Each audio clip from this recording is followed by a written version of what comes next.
BG9100. So one of the things that this machine does is, in the event that the brush roll gets caught on something, like the corner of a rug, a hair wrapped around it, whatever, it will make this ungodly ratcheting noise.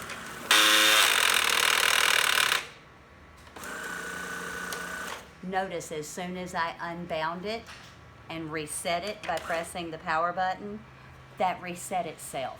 This is a feature of these sweepers to make certain that you know when the brush is getting bound up. So all we ask is, if it starts making that noise,